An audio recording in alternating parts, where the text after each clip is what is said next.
students, how are you all? I hope you all are very good.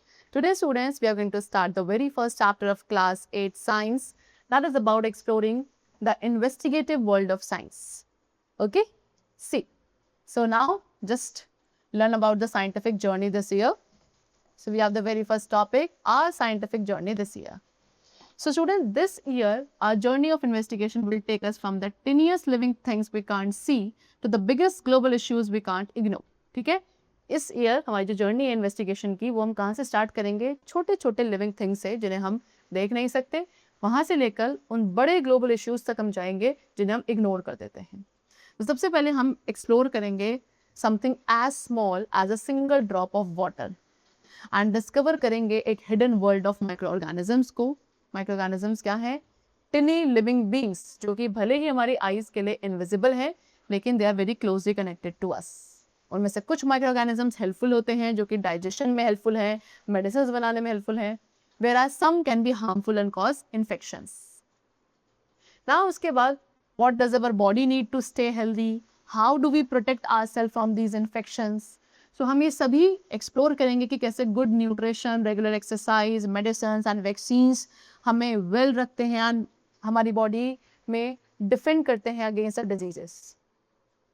But that's only the beginning, क्योंकि science एक बहुत बड़ा role play करती है हमारी डेली लाइफ को बेटर बनाने में। So that is not much enough. Okay, for instant आप इलेक्ट्रिक करंट पे रिलाई करेंगे in many ways, right, which makes our life more comfortable. Current का हीटिंग इफेक्ट हमें वार्म रखता है, उसका magnetic effect Motors and machines को power provide करता है। एंड टू अंडरस्टैंड कि कैसे इलेक्ट्रिसिटी ये सब करती है, हमें कुछ फंडामेंटल फोर्सेस जो इसके पीछे हैं उन सब के बारे में डिस्कस करना है। एंड उसके बाद after observing electricity in action we will explore the force themselves, ठीक है, जिसकी वजह से चीज़ें या तो मूव करती हैं या स्टॉप करती हैं या जिनकी डायरेक्शन चेंज हो जाती है। सो लर्निंग अबाउट फोर्सेस, इसके बाद फोर्सेस को जब आप लर्न करते हैं तो उससे आपको एक अंडरस्टैंडिंग मिलती है कि क्यों एक बॉल स्लो डाउन हो जाती है आफ्टर बीइंग थ्रोन अप। जैसे जैसे वो ऊपर जाती है उसकी स्पीड आपकी स्लो डाउन हो जाती है, या एक कार क्यों स्टॉप हो जाती है जब आप उस पर ब्रेक अप्लाई करते हैं। सो यहाँ से आप क्या करेंगे, प्रेशर के आइडिया को एक्सप्लोर कर पाएंगे। यू विल एक्सप्लोर कि कैसे फोर्स आपके एक ऑब्जेक्ट के अक्रॉस स्प्रेड होता है, एंड ये सेम आइडियाज आपको हेल्प करेंगे टू अंडरस्टैंड कि कैसे एयर मूव करती है। एक स्मॉल डिफरेंस प्रेशर में कैसे लाइट को ब्रीज करवा सकता है, लाइट ब्रीज कॉज करता है, while as large difference can result in powerful winds or even cyclones. So ये सभी forces आपके powerful weather events के साथ linked होते हैं, such as storms and cyclones, जो हमारी daily life को impact करेगा, farming practices को and even our safety. Now to truly understand कि कैसे air pressure create करती है या कैसे water आपका एक specific temperature पे जाके boil करना start होता है, सबसे पहले आपको क्या करना पड़ेगा, उन materials के बारे में you have to take a closer look. This means कि सबसे पहले आप उन टिनी पार्टिकल्स को एग्जामिन करेंगे जो कि उन सभी चीज़ों को बनाते हैं जो हमारे सराउंडिंग में है, एंड अंडरस्टैंड कि how they move. In solids में ये पार्टिकल्स टाइटली पैक्ड होते हैं, ज़्यादा मूव नहीं कर पाते, वेयर एज गैसेज में ये पार्टिकल्स फ्रीली मूव करते हैं। सो इन सभी थिंग्स को क्लासीफाई करेंगे हम which we see around us, and this is a key part of science. ठीक है, आप मटीरियल्स को एलिमेंट्स में सोर्ट कर सकते हैं जो कि आपके प्योर सब्सटेंसेस हैं, कंपाउंड्स में कर सकते हैं। कंपाउंड्स कैसे बनते हैं, 2 और मोर एलिमेंट्स को केमिकली कंबाइन करके, एंड मिक्सचर्स ऑल्सो, मिक्सचर्स आपके कॉम्बिनेशन है जिन्हें हम फिजिकल मीन्स के थ्रू सेपरेट कर सकते हैं। ठीक है, एंड जब आप एक बार समझ जाओगे कि कैसे पार्टिकल्स आपस में मिक्स हो सकते हैं, we can explore the solutions like how sugar dissolves in tea to make it sweet. Now from the world of particles and mixtures के वर्ल्ड से हम जाएंगे फैसिनेटिंग वर्ल्ड ऑफ लाइट में।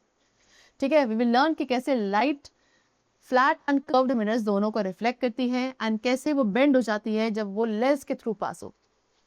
तो ये आइडियाज आपको एक्सप्लेन करेंगे कि how many objects around us work, like why we see disordered images in a shiny spoon, और how the glasses correct our vision. Alright, so केवल स्मूथ मिरर्स ही नहीं है जो लाइट को रिफ्लेक्ट करते हैं, रफ सरफेसेस भी लाइट को रिफ्लेक्ट करते हैं, and so does the moon also. ठीक है, जब मून आपका, क्योंकि मून अर्थ के रिलेशन में, अर्थ एंड सन के रिलेशन में मूव करता है, तो उसके डिफरेंट पार्ट्स आपको विजिबल होते हैं जिससे हमें मून के चेंजिंग फेजेस देखने को मिलते हैं। ठीक है, तो आप मून की शेप में आने वाले इनरेगुलर चेंजेस को केयरफुली अगर ऑब्जर्व करें, so you could it will help you to develop the earliest calendars. ठीक है, कैसे सनराइजेस, सनसेट एंड मून की साइकिल को वॉच करके डिफरेंट कल्चर्स ने ऐसे वेज क्रिएट करे जिससे टाइम को ट्रैक किया जा सके। इजंट इट अमेजिंग कि कैलेंडर्स जो हम यूज करते हैं अपनी लाइव्स को प्लान करने के लिए, वो इन सेलेस्टियल ऑब्जेक्ट्स के मूवमेंट्स के साथ कनेक्टेड है which are far away from the earth. Alright, चलो now but it's not just calendars. अभी केवल कैलेंडर्स नहीं है स्टूडेंट्स, और ना ही सन एंड मून का मूवमेंट है जो कनेक्टेड है। राइट हेयर ऑन अर्थ पे इनक्रेडिबल एंड कॉम्प्लेक्स रिलेशनशिप्स हैं लिविंग ऑर्गेनिजम्स एंड उनके सराउंडिंग्स के बीच में। हर एक living creature from the टिनियस्ट insect to the largest whale, from the small grasses to towering trees, ये सभी किस पे, air, water, sunlight and other living beings के ऊपर रिलाई एंड रिस्पॉन्ड करते हैं which is around them. And together मिलकर ये सारे रिलेशनशिप्स जो हैं इकोसिस्टम्स को बनाते हैं जो हमारे लाइफ को सपोर्ट करेंगे ऑन द प्लैनेट। उसके बाद इस बुक के फाइनल चैप्टर में हम इन सभी आइडियाज को एक साथ लेकर आएंगे टू एक्सप्लोर कि क्या है जो अर्थ को यूनिक बनाता है, सूटेबल बनाता है for life, and to understand the urgent environmental challenges जो हमारा प्लैनेट आज के टाइम पे फेस कर रहा है। अब उनमें से जो की रीजन है जो अर्थ को सपोर्ट करने में हेल्प करता है लाइफ को, वो क्या है कि अर्थ एक एक्यूरेट डिस्टेंस पे लोकेटेड है फ्रॉम द सन, जिसकी वजह से वाटर आपका लिक्विड फॉर्म में रहता है। उसके अलावा अर्थ के पास एटमॉस्फेयर है जो हमें ऑक्सीजन प्रोवाइड करता है ना, and also it protect us from the harmful ultraviolet rays. But however human activities इस डेलिकेट बैलेंस को अफेक्ट करती हैं। इवन स्मॉल चेंजेस जो अर्थ के टेम्परेचर में आते हैं उससे क्लाइमेट सिस्टम डिसरप्ट होता है एंड सीरियस कॉन्सिक्वेंसेस कॉज होते हैं। इसके बाद इन दोनों ही प्रॉब्लम के सेंटर में and any potential solution, it is ourself only. Human actions earth के क्लाइमेट को अफेक्ट कर रहे हैं, but we also have the ability, लेकिन इसके अलावा हमारे पास एबिलिटी एंड रिस्पॉन्सिबिलिटी भी है कि हम साइंस का यूज करके समझ सकें कि ये चेंजेस क्यों आ रहे हैं, and then we could make the better choices. Same scientific methods जो हम थ्रू आउट अवर जर्नी में यूज करते हैं, careful observations, accurate measurement and thoughtful experimentation, it will be essential in helping us protect the fragile balance that life depends on. So the challenges जो हम face करते हैं वो आपके simple नहीं होंगे, बट वी होप कि some of you will take them on with curiosity leading the way. Now see, why is one side of a purely thinner than the other? First remember, science students हमारे चारों तरफ है, सो आपको एक high tech lab की जरूरत नहीं है सिंपल एक्सपेरिमेंट्स को कैरी आउट करने के लिए। इवन आपकी अपनी खुद की किचन एक बहुत अच्छा प्लेस है ऑब्जर्व, एक्सप्लोर एंड क्वेश्चंस को पूछने के लिए। सिर्फ क्या चाहिए, क्यूरियोसिटी चाहिए, केयरफुल ऑब्जर्वेशन चाहिए, एक विलिंगनेस चाहिए टू आस्क कि what happens if.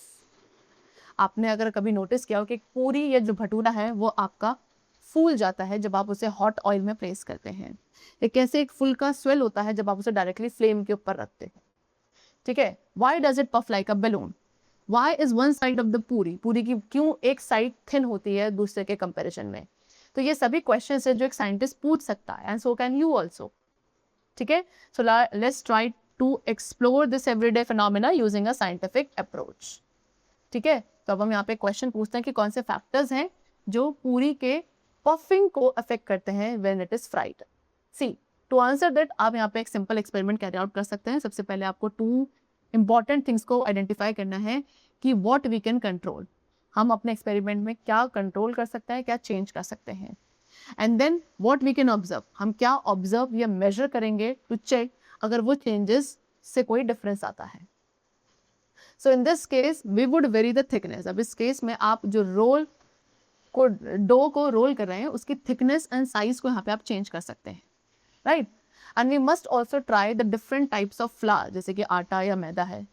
And frying के दौरान आप अपने ऑयल के टेम्परेचर को एडजस्ट कर सकते हैं, और ये कुछ चेंज कि कैसे आप पूरी को ऑयल में ड्रॉप कर रहे हैं। ठीक है, क्या आप उसे स्ट्रेट ड्रॉप कर रहे हैं, उसे स्लाइड कर रहे हैं स्लोली, या एक एंगल से ड्रॉप कर रहे हैं, तो ये सारी चीजें हैं जो हम कंट्रोल कर सकते हैं। नेक्स्ट, उसके बाद हमें सोचना है कि व्हाट वी कैन ऑब्जर्व। कुछ ऑब्जर्वेशन सिंपल होती हैं, यस और नो आंसर्स, लाइक वेदर कि पूरी आपकी पफ हुई है या नहीं। कुछ ऑब्जर्वेशंस को मेजर किया जा सकता है कि कितना टाइम एक पूरी को पफ अप होने में लगता है। तो we would also check if a thick puri still ends up with a thinner side.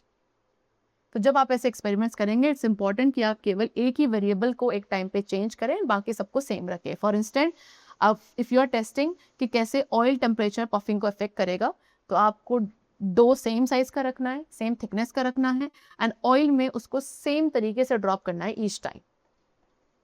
Alright, it also helps to take notes on everything. इसके अलावा स्टूडेंट्स क्या होगा, हर एक चीज़ जो आप ऑब्जर्व कर रहे हो, तो उसमें आपको उन चीज़ों को क्या, उनके नोट्स भी आपको रखने हैं। क्या आपका ऑयल स्प्लैटर हुआ, स्मेल वहाँ पे प्रोड्यूस हो रही है या स्मोक प्रोड्यूस हो रहा है। एंड हर एक सेट ऑफ एक्सपेरिमेंट्स को ट्राई करने के बाद आपके पास कुछ ना कुछ न्यू क्वेश्चंस होंगे। ठीक है, क्या पूरीज आपकी पफ बेटर हो रही हैं जब वो फ्रेशली प्रिपेयर्ड डो से बनी है या स्टोर्ड डो से बनी है। व्हाट हैपन्स अगर आप पूरी में एक होल प्रिक कर देते हो बिफोर फ्राइंग इट।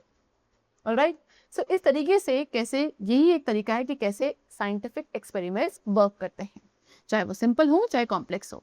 एंड इस प्रोसेस को कहा जाता है systematic investigation.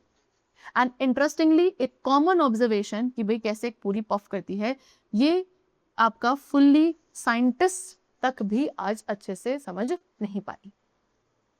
So whether it's a puri rising in oil or the changing shape of the moon after Purnima, let your careful observations lead the way as you explore the fascinating world of science. Happy investigating. Okay, so now that's more than enough for today. I hope you must have understood the wonderful world of science, which we are going to explore further in our new chapters ahead. All right, so now let's meet in very soon in the next chapter with a new and exciting topic. Till then, keep learning well, and thanks to everyone.